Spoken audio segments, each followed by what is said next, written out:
Well, good morning, everybody, and welcome to the monthly FCI content webinar.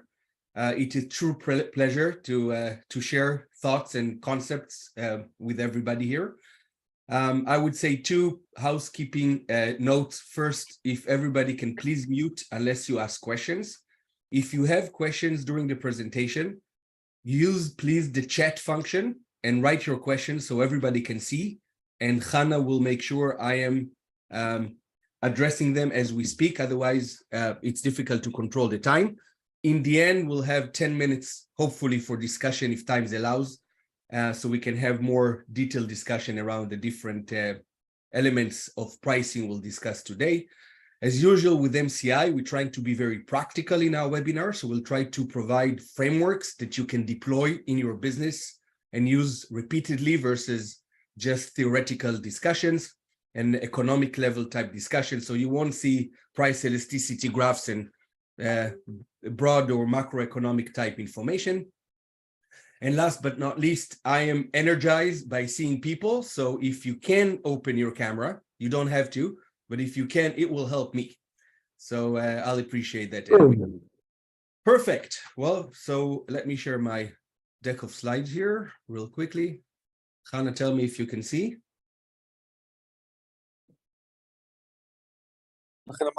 Yes, you can see. Yeah, works? Yeah, that's right. Okay. כן, I'll open the chat function. בסדר.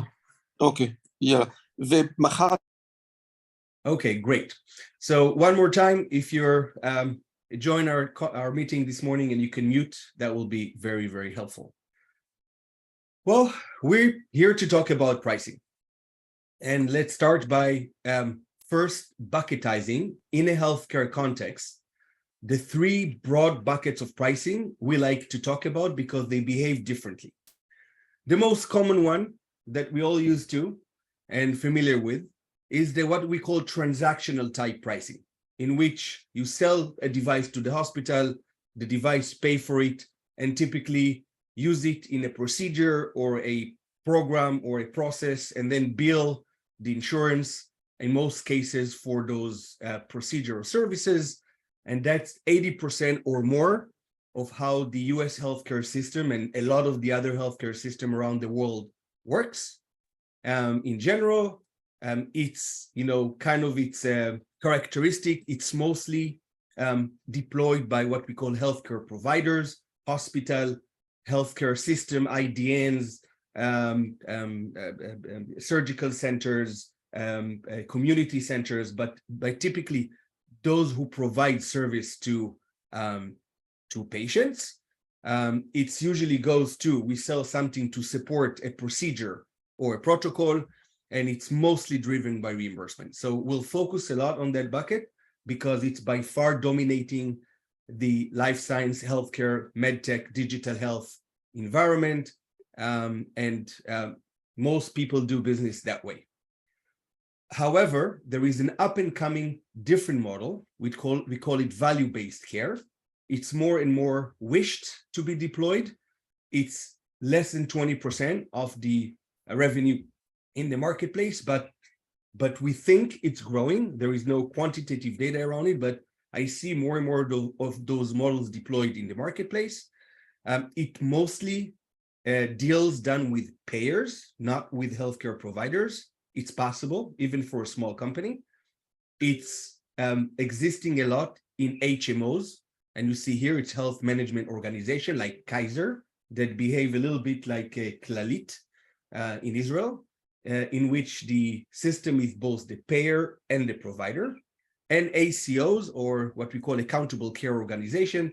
And those are capped cost or fixed cost type structure in the US, again, growing. And what they try to do is provide the patient for a fixed price, the bucket or the bundle or the basket of care they need for managing their disease.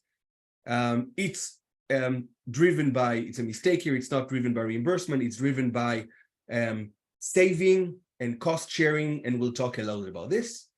And then there is always the difficult area of hardware, medical equipment. It's roughly 10% of the business. It's mostly sold to healthcare providers.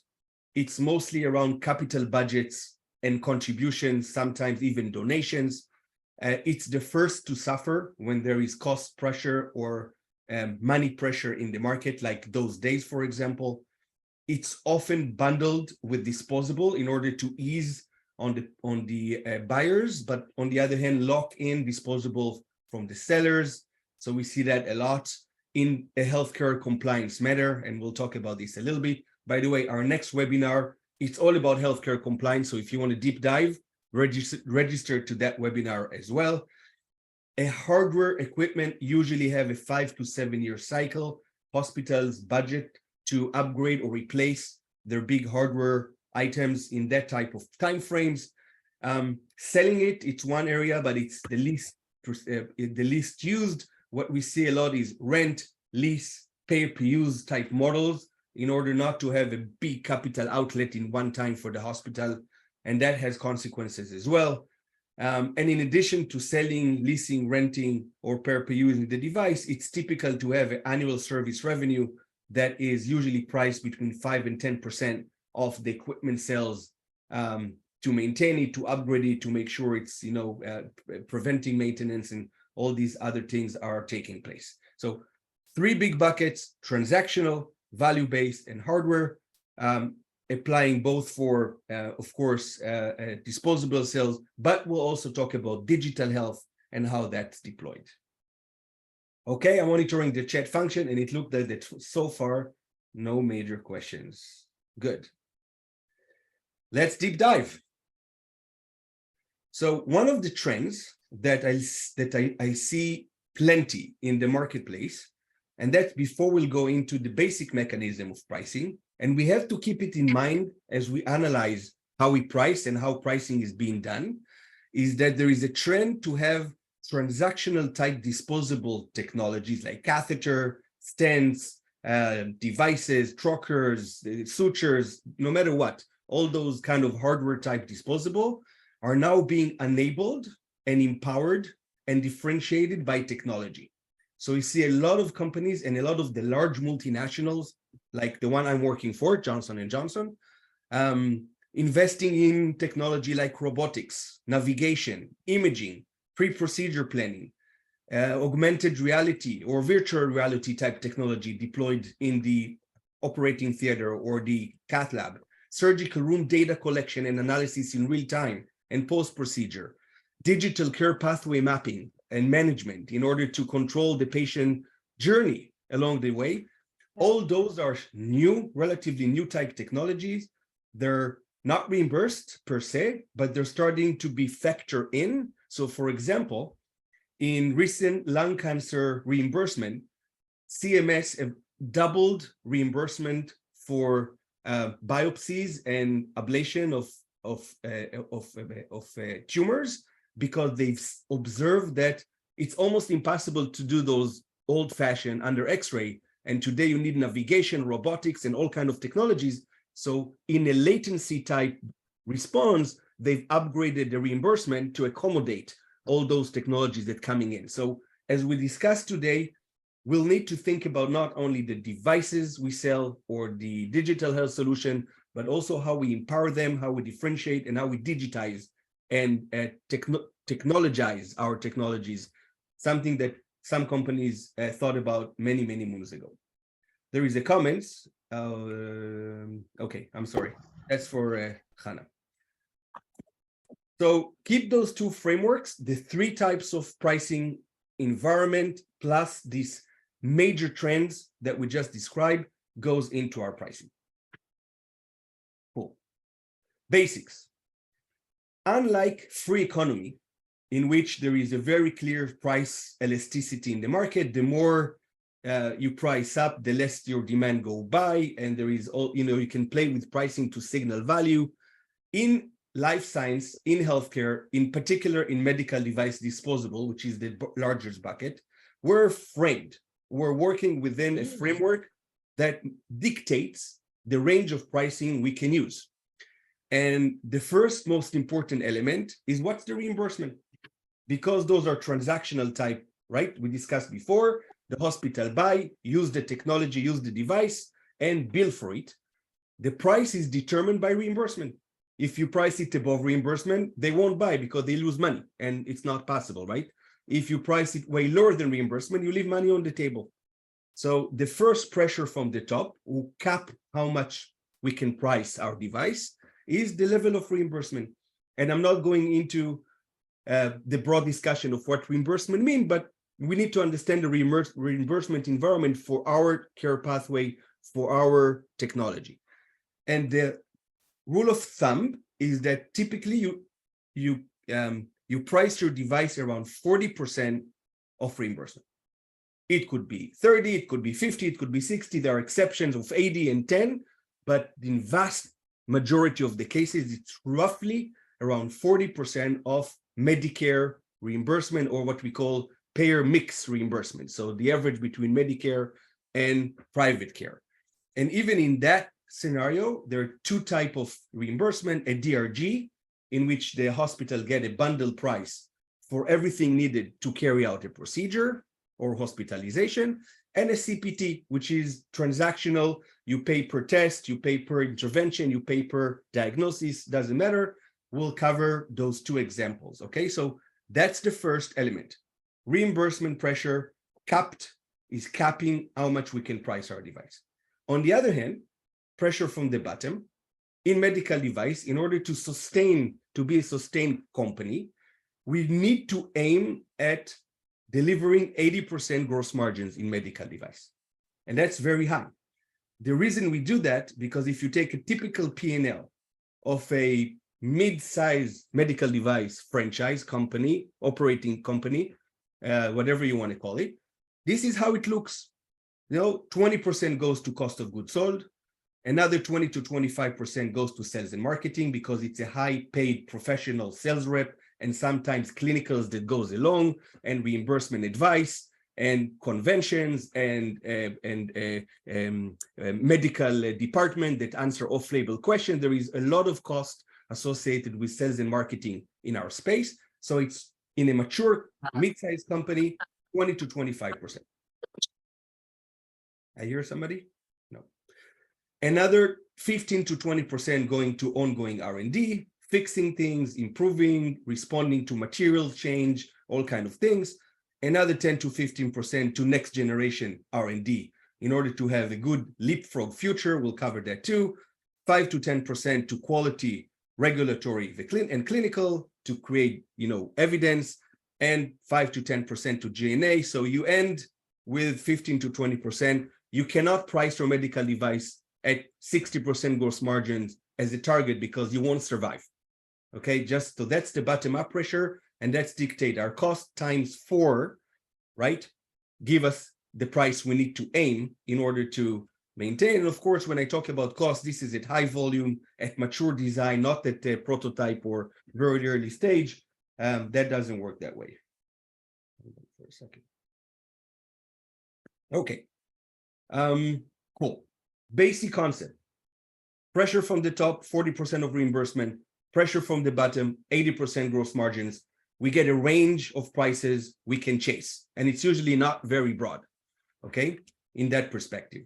Few other elements to think about as you price your product.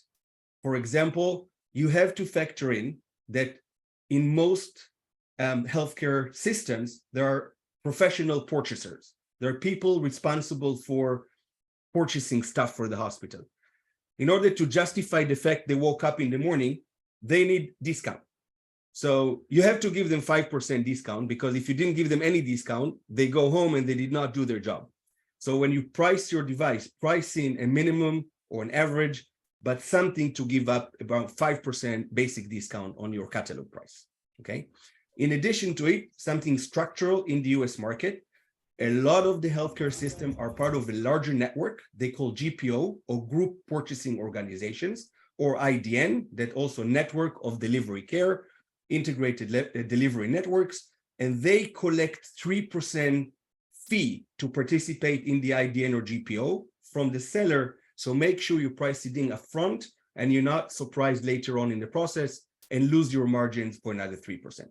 So we have 8% here we need to take care, in addition to the two price pressures we've experienced before.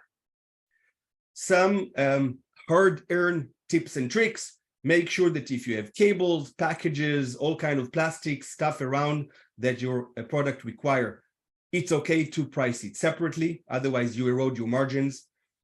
So you don't have to price it in with your product.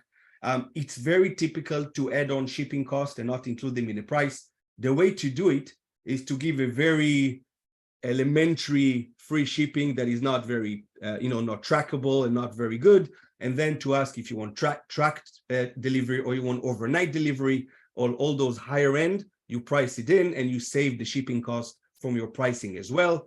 And make sure in your policy you have what we call restocking fees, because there are returns and they will erode your margins. So make sure in your policy you said if you return your product, there is a X dollars for restocking fee that usually help you keep your margins. So those are small things, but consider them when you price your product in the marketplace. Of course, this is to all of those belong to medical device and less for digital health. Cool. Hannah, any questions on the chat so far? No question. Great. Either I'm very clear or very unclear, but there are no questions. That's a good thing. Example number one. So I spent my first 17 years with a company called Biosense Webster. It's a division of Johnson & Johnson. And what we did, we developed systems and disposables to a procedure called ablation of atrial fibrillation. It's a cardiac procedure in which the electrophysiologist and interventional cardiologist goes in an EP lab or cath lab, goes into the heart, map the behavior of the heart, both mechanically, electrically, and physiologically, and then burn or ablate with an RF technology or cryo technology certain portion of the heart in order to resolve that heart rhythm or atrial fibrillation problem. And we're not going to go deeper into the procedure because we don't have all the time. But in general, that procedure that is a cath lab-based procedure, very invasive, very high technology, is reimbursed in the US roughly payer mix around $12,000. So a healthcare system, if they perform the procedure, on average, they get $12,000 for doing this procedure. Of course, there are very high-end payers that pay even $40,000 or $50,000, and there is Medicaid that paid $8,000 and everything in between. But we look at the payer mix on average when we price our product.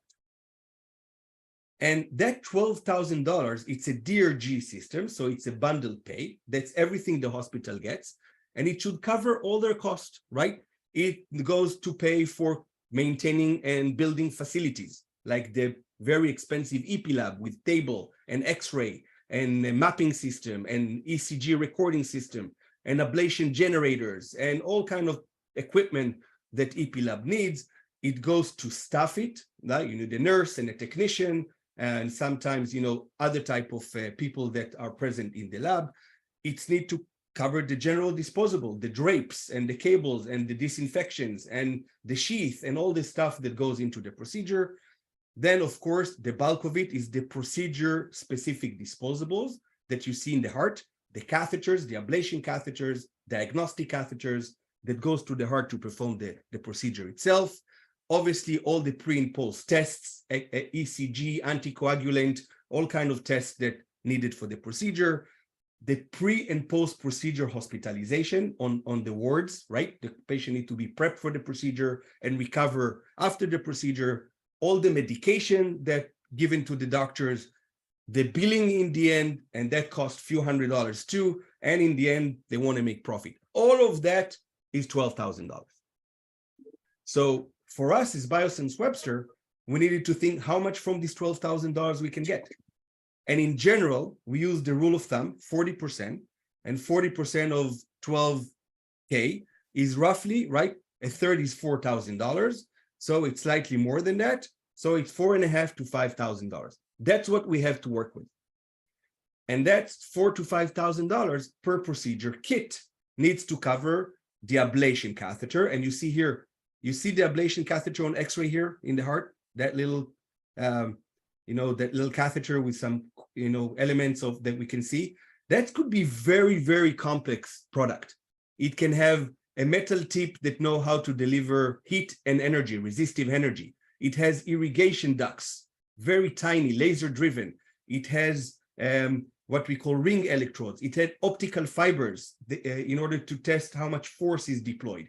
It has spring, very, very precise spring to know how much the tip deflected.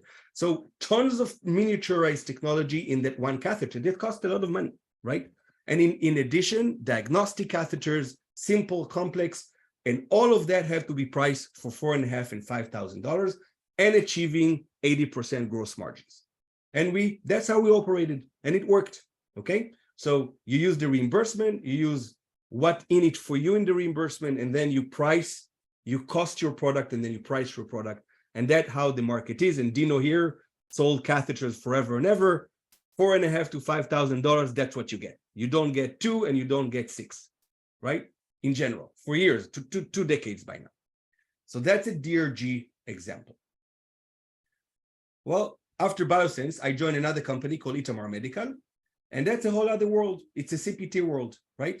And what Itamar did, they developed a wrist-worn watch-like devices that patient takes home and sleep with this one night. It's called home sleep apnea diagnostic tests. And they return the product, the device, after they slept with it at home to the clinic. Somebody download the information, and there is a diagnosis of a disease called sleep apnea. Okay, cool technology, cool device, replacing an in-lab PSG, which is very expensive, so it's really good value. The reimbursement in the US, the payer mix average is a rough $200. That's what the payers pay for one night of home sleep testing, and it's great for them because the alternative is an in-lab test, which they have to pay $800 or $900, okay? So the first thing we do in a CPT settings, we have to remember that CPT include 2 components all the time, every single time. It includes the technical fee, which is paying for the device and the equipment and the services, and the professional fee, and that's what the doctors gets to interpret the results from the test. And in the US today, the split for sleep apnea test, CPT 95800, it's $150 for the technical fee and $50 for the professional fee. So the 40% we have to work with is not from the $200, it's from the $150, because the doctors will not give up their fee. Okay, so we have to be aware of that small details. It's a critical detail for us to remember. And if you look at what the $150 goes to pay for, it pays for the hardware. Now that could be a depreciation if we bought it for $5,000, or if we rent it per month, or if we list it per month, or if we pay per use, which Itamar most successful model is $10 per use per night. And that goes to pay for the hardware, right? Then the disposable part, which is the finger probe and some of the notches, some disposable element. In Itamar case, because it's premium, we could price it at 45%. So the average charge for the entire technology for the night is $67 plus the 10, you get to $77, right, per night of the 200. But the healthcare system, they also have to pay for packaging of the device every time, and shipping it to the patient, and shipping it back from the patient. And somebody needs to educate the patient because it's done unsupervised at home. So somebody has to explain to them, cost money. And when it comes back, you need to clean it, especially after COVID. There is very rigorous cleaning protocols, make sure there is no intra-patient infections later on. And then you need to bill for that costs another, $15 to $20. And then you need to make profit. So you cannot exceed it 45, because if you do, the healthcare system will not have money to make sure all the other elements outside of what you sold them, that watchpad device, can be paid for. Okay? Make sense? Cool. Hannah, questions on those 2 examples? No question. Questions? Okay, cool. We keep going. Okay, so remember the frame, reimbursement, 40%, gross margins, targeted 80%. What we can play with. Now we're going to the next level of sophistication, and what other elements we should consider when we price our product. The first element that I experienced forever and ever, I see it now as a investor at J&J fund in many, many companies, is that competitive position help stretch pricing. I call it stretch because you can only move that much. So for example, if you're a market leader and you created a space and you lead the space, the client will give you some slack to increase how much you charge to all the way up to 50% of reimbursement, 55% of reimbursement. Why? Because they know they're getting from you other benefits. They're getting professional education, they're getting clinical support that the other guys in the market cannot deliver. They have cutting edge technology, not always fully supplied. There are benefits from being a market leader that from a size perspective, from a presence perspective, that factors into the pricing, and clients recognize that in our space. Then, of course, there is the fast followers. They stay around 40%. They give similar technology, maybe somewhat less differentiated and less type of benefits that the market leader bring. And then there is always 2, 3, 5 years after a market is created, there are the cost challengers who coming in. They're bare bone, they're giving no services, benefits, and they cut their price to the maximum they need in order to price their product around 30% of the reimbursement and take share from the market creators. And we've seen it all the time. In the first few years, the market leader have 100%, 90% share. Then a fast follower comes in, share goes down to 60% to the leader. Then cost challengers come in, and the market stabilize around 40% share for the leader, 30% share for the fast follower, and all the other players split whatever remains on a cost. And this is very typical in almost every market in medtech that I've seen. Okay. Another element is not per player, but per product. And we call it the innovation position of the product. Product that is cutting edge, brand new, brings clinical value that otherwise does not exist in the marketplace. You can stretch your reimbursement in the beginning almost all the way to 60% of reimbursement. Hospital will pay for it, doctor will demand it because they want to play with the latest and greatest, and they want to differentiate their hospitals from other hospitals. So in the first couple of years of introducing a really breakthrough or leapfrogging technology, you can go up to 60, 65%. Of course, then you have in your bag your workhorse products. Those are that been around, very good, very established, and they can be priced around the 40% we always gravitate to. And then when you get to commodity, no price different, no technology differentiation, everybody pretty much the same. Price pressure push us to about 20% of reimbursement in the very later years of the product or the technology. We see that over time. And the way I like to think about it, you can see here, it's what I love that concept because the innovation S-curves, right? You get a product to the market in the startup phase. The most important benefit you sell is outcome. You change the procedure outcome, make outcome better. You can price it at the cutting edge, right? And it's great. But you also have cost of penetration and market education that you need to pay for. Then a fast follower come in, and it's all about efficiency, how we can get more procedure done, volume, volume, volume. And this is the workhorse type scenario. And then in the end, when there is a lot of competitors, mature product, mature market, no more differentiation, commodity pricing. And by the way, that's the time to reinvent the S-curve. That's why we have advanced R&D and go to the next product that go through that process again. And it's all related directly to pricing. How can somebody afford a 20% reimbursement or what I call 50% gross margins? It's very simple. Their sales and marketing for that type of product could be less. They don't need clinical force, just sales force. And the sales force could be less sophisticated, so you can pay a little bit less. You don't need to invest in professional education as much because it's commodity. You know, you can reduce your ongoing R&D from 15, 20% to 10. You definitely not invest in next gen for those commodity type product, less clinical work, less quality work, and you can still deliver the 15 to 20% EBITDA, even without charging the 40 to 50% of reimbursement, okay? So that's how everything ties together, the maturity stage of the product and the two price pressures we have from both sides. Is that clear? Too complicated? Thumbs up? Anybody listening? Yeah. Can you repeat what do you mean 50% out of reimbursement? Can you repeat that? So I don't know. So remember the left side of the equation say that we price our product around X percentage of the reimbursement, right? Of what our customer get.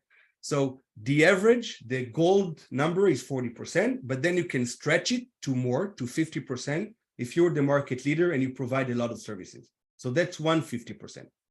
On the other side of the equation is how much gross margins, right? What price pressure from the bottom you have that you need to deliver you need to pay for your organization, right? In gross margins. And that 50% can be deployed in a commodity settings or a cost challenger settings because your cost structure of your product P&L or your organization is lower. Okay. Now, if that's too complicated, I'll happy to take it offline or in another session. But no, it's great. Just to make sure that I understand that you're referring only to CPT and DRG, but what about DME, durable medical equipment? Is it the same? DME is the same. DME in the end, it's a DME is a durable medical equipment service provider. They're billing insurance and they billing them CPT. And the percentages are the same for DME? It's depend on the product, but yes. So for example, I'm coming from the world of sleep, and the therapy for sleep is CPAPs, and they're deployed by DMEs. It's highly undifferentiated space. It's all in that commodity space, right? And therefore, the reimbursement, the percentage of reimbursement that CPAPs are charging is lower. It's in the 50%, 40% range because it's such a mature, old, non-differentiated market. Okay, make sense? Yes, thank you very much. Perfect. Okay, so we talked about the concepts. Now, few very practical elements. How we can stretch that price, even if we're in the middle of the group. Small things that can help get that 40% of reimbursement to a higher number, 45, 50, 55. Okay, so the most obvious is innovation. If we get new features in, new bells and whistles on our device, there is a reason to go and talk to the doctors and the doctor to say, I want that higher feature, that bells and whistles, that new stuff that company brought. And as you do that once a year, twice a year, even if it's very incremental in nature, you can stretch your pricing up every single time you issue a new SKU that have a little bit of bells and whistles on it. So innovation. The second thing, we call it eliminating other immediate costs. So if you come to your customer, clinic, hospital, whatever it is, and you tell them, listen, my device can eliminate the need to use other disposables that you use today. Like if I have a system that instead of 5 diagnostic catheters, you'll only need 2 diagnostic catheters, I eliminated $300 from that $4,500, I can charge them back. Because the benefit of having less catheters is outcome, less complication, less procedure time. Let me get that money that you spend anyway and benefit from the fact that you need less catheters, right? If you do technology that eliminate personnel, for example, if you need a sonographer to run your ultrasound during the procedure, and you come with an AI system that any nurse can run the ultrasound, right? You eliminated a sonographer cost. It's about $150 per procedure, and you can charge that price. That's another way to extend your pricing.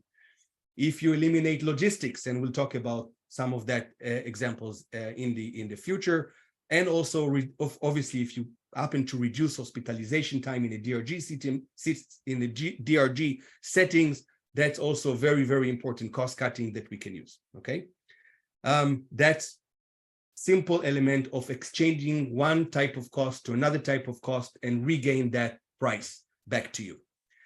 If you have a broader market share, if you have multiple products in your bag, of course, you can do what we call bundling. You have to be very careful with this term and make sure you use it with a proper healthcare compliance context. And that for the next month webinar. The last thing I'll say, in some technology, like in example I'll give you in a second, you can do an add-on reimbursement. You can argue with the payers, with CMS, that the technology you brought to the table cannot be accommodated within the existing DRG, and demonstrate with evidence that it brings great value. So you get what they call an add-on code. They get the basic DRG, and then the hospital can charge an add-on code in order to supplement several type of procedure with higher end technology. And that, of course, great, and determine your pricing. Now, for that add-on code, you as a manufacturer, you can go after 80% of reimbursement because all the other costs are paid for by the standard DRG. So that's a great. Who is painting on my screen? Nadav, I think you're painting on the screen. Sorry, I thought I was only painting for myself. Sorry, it was a No, you're remark for painting for myself. everybody. I apologize. I didn't know everybody can see that. I thought that was just the Iranian kind of, trying Okay, to so, embarrass me. Erase that. I thought that was a personal remark. No problem. Third element, very old trick, is when you price a product, have 3 type of SKUs and price them in a range. Basic feature range, the cheap one, what most user will use, the middle one, and the premium fully featured. And the psychology of most people in the world is to go after the middle one. They don't want to buy the cheap because nobody wants to be cheap. And remember, this is not money, it's not their money. They're employees of a system, right? They don't want to price the most expensive because, that's not nice to pay for the most expensive. So they'll go for the middle. If you present to them 3 price ranges, 3 price points, most of them will go for the middle price point. So tips and tricks on the right side, examples. Example number 1, I'll go back to Biosense Webster and AFib ablation. Somewhere about 10 years ago, there was a need to have ultrasound of the heart when people did what we called a transseptal puncture. When they punctured the wall between the left and right atrium, it's dangerous. You use needle to do that, and there is high blood pressure.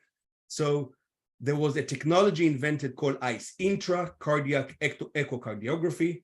It's a catheter, small catheter. You see it here on the X-ray, just like the other catheters, but it has a 60-element phased array ultrasound that can image real-time the inside of the heart. Obviously, it did not accommodate within the regular DRG. There was no space for it. So Siemens at the time, and later with Biosense, created evidence, and that ultrasound, intracardiac ultrasound for AFib ablation was priced at $1,000 reimbursement or $1,200 reimbursement, in addition to the $12,000 DRG. So we went after the 80% and we priced it at $800 per catheter. We got our 80%. There was an add-on DRG. We could take 80% of it because the DRG covered the general expenses. And now it's $1 billion business for Biosense Webster. Okay, so that's a great example of great technology that with evidence that prevented safety issues could be priced as an add-on code. Another example is at Itamar. I'm using those 2 companies, so I don't need to educate again. And at one point in time, we decided as a company, so a guy called Eilon Livne thought about the idea. Instead of using the watch as a hardware that is reusable, we'll try to do it as a disposable element. The entire watch is a disposable. Obviously, a lot of design elements, no connectors, a lot of things that cost a lot of money would be eliminated, no screen, no keyboard, and it's all done by an app. And all those savings, were priced into the product. Why? Because if you ship a single-use device, you don't have to ship it back. That's $7.50.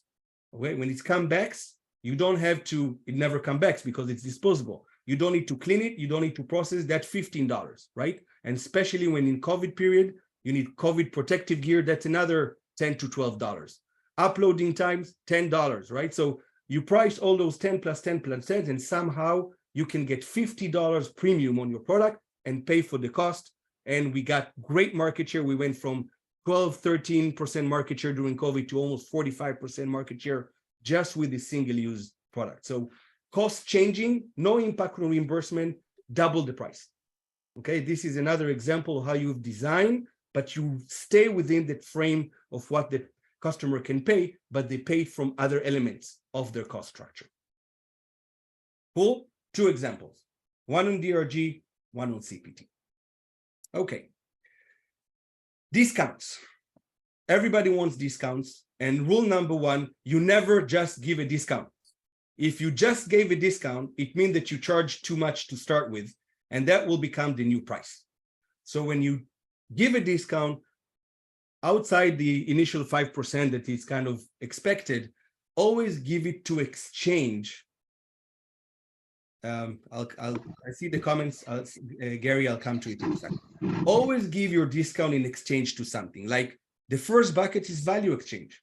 I'll give you additional 1 to 2% if you pay me faster because money has value. So instead of paying me 60 days or 90 days, pay me this time, next 30 days, I'll give you another 2% discount, okay? I have a bunch of products that have a short expiration date, 3 months, 4 months. I'm happy to give you another 1 to 2% discount. Take them now, use them in the next 3 to 4 months, and you gain and I gain because other customers don't want to take the risk that they will expire, right? Another example. Last week of the quarter order, bulk load your shelves, I'll give you extra discount. It's typically come instead of a market share to competition. Those are all tricks. Business gains tricks, increase your volume, I'll give you a discount. Give me a bulk order, I'll give you a discount. Bite into my competitor share. Now, you're not allowed to phrase it that way. You phrase it as a volume, but you can have a discussion around that. I'll give you a discount, okay? Try my brand new, very expensive product. I'll give you a discount on my old commodity type product. All those tricks can be played, but they always value exchange. It's never just, hey, I woke up with a great mood, here is a 10% discount. That discount never goes back, okay? So always exchange something for something. Question, can you discuss DTX products? What DTX? I have to tell them I don't know that acronym. Gary, can you tell us what DTX means? Digital, yes, of course. Next slide, happen to be digital. So when we are a digital, things behave differently, right? First, because there is no product, physical product, there are no cost of goods sold. That's the big differentiation. So because of that, in most digital companies I've seen, and that's also true to Itamar digital product that we had, a digital care pathway, you price if there is reimbursement for your product, for example, a remote online consultation session, or a remote physical therapy session, or a remote diagnosis of a sort that done digitally.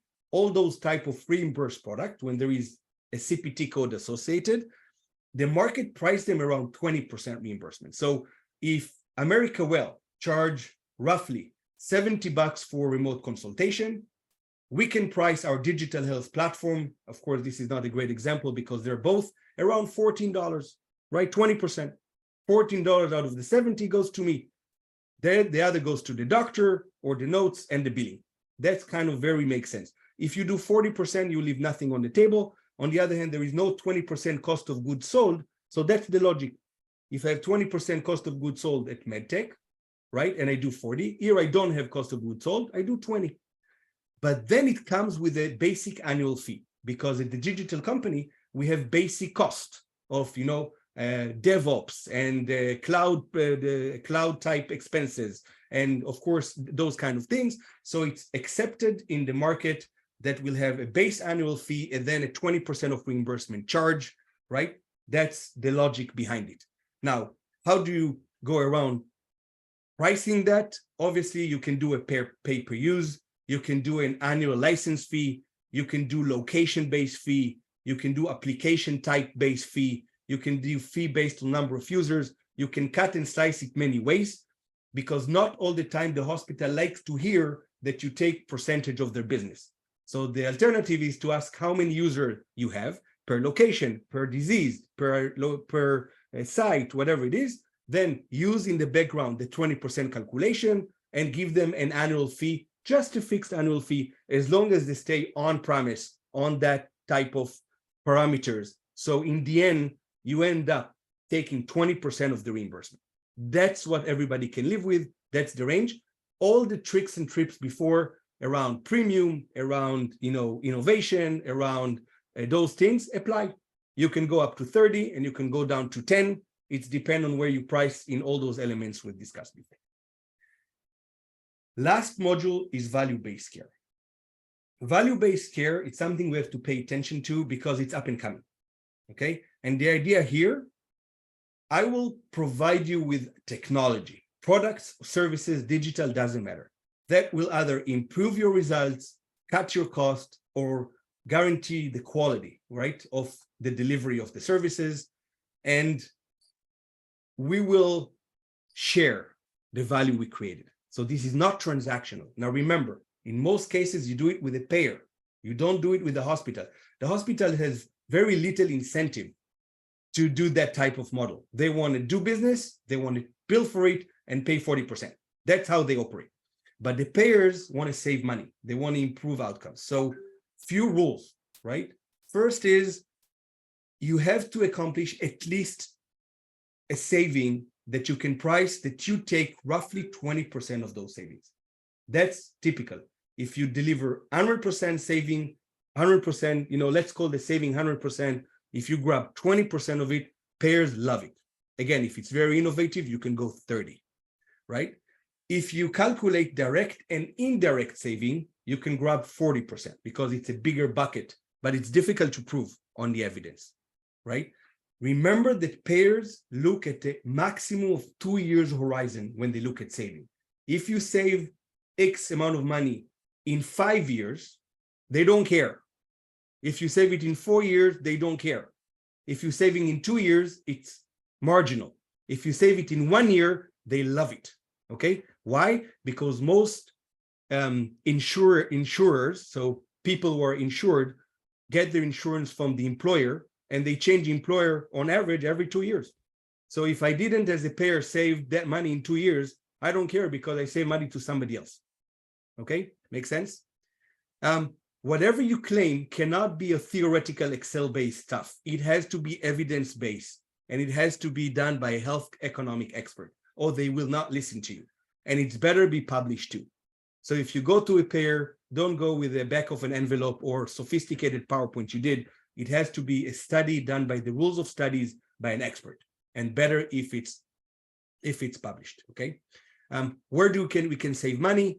Better outcome that saves, for example, repeat hospitalization or additional procedure, avoidance of costs that otherwise happen, reduction of healthcare resources utilization because they're scarce and getting to more patients, getting to communities that are not readily accessible to hospitals like rural areas or soldiers, stuff like this, always appealing in those kind of models. And in the end, remember, it's a risk share model. If you did not deliver your saving, you need to offer to be exposed to the cost. If you're not exposed to the cost, it's transactional, okay? So you have to do risk share, and the health economic experts can give you that as well. Well, I'm 3 minutes over time, and I crammed a lot of information into it. Let's see if there is any last minute questions. Okay, well, good luck with pricing your product in the marketplace. A lot of information, think about it, and good luck. Thank you, Thank you, Gilad, Gilad. for Thank you. was very useful. Thank you.